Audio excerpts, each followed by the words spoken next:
నా పేరు అనిల్ మల్సాని అండి. I'm staying in Doha, Qatar, and I want to say something about recent Anantapur development. ఇక్కడ అర్లియర్గా మేము రావాలంటే we use to get so scared అండి. లైక్ ఇక్కడ ఈవినింగ్ టైమ్స్ రావాలన్నా కూడా చాలా భయపడేటోళ్ళం. బట్ ఈసారి నేను పాస్ట్ కపుల్ ఆఫ్ ఇయర్స్ నుంచి చూస్తున్నాను ఈ development.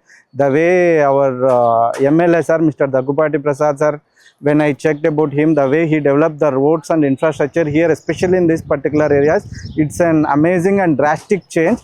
Evenings when I see, right, the way the street food completely, like the way it's organizing, and also the roads, the highways near to connectivity to the highways, it is developed completely very good. And also when I see evening, the kids from 6 years to 60 years, people are used to walking in a free way without ఏం భయపడకోకుండా కంప్లీట్గా secure వేలో మన sir చేశాడు. ఇది ఏమాత్రం మేముండే ప్లేస్కి దోహాకి ఈ రోడ్స్ కానీ తీసుకోకుండా చేసినటువంటి సార్ గారికి అలాగే thank you so much sir. Once again maybe మిమ్మల్ని మేము డైరెక్ట్ కలవకపోవచ్చు కానీ yes, always will remember you when we see the development. Again thank you mister Daggupati sir, and also thanks mister Chandrababu Naidu గారండి, and also IT minister Lokesh గారికి, and NDA government as well.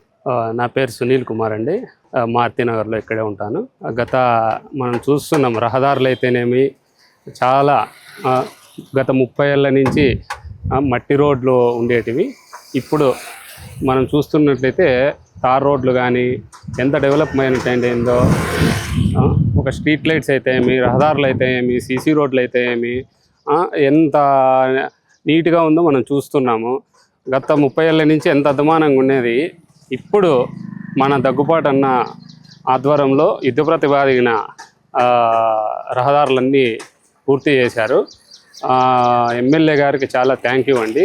అదేవిధంగా మన చంద్రబాబు గారికి, IT శాఖ మంత్రి నారా లోకేష్ గారికి, ఇండియా ప్రభుత్వానికి కృతజ్ఞతలు అండి.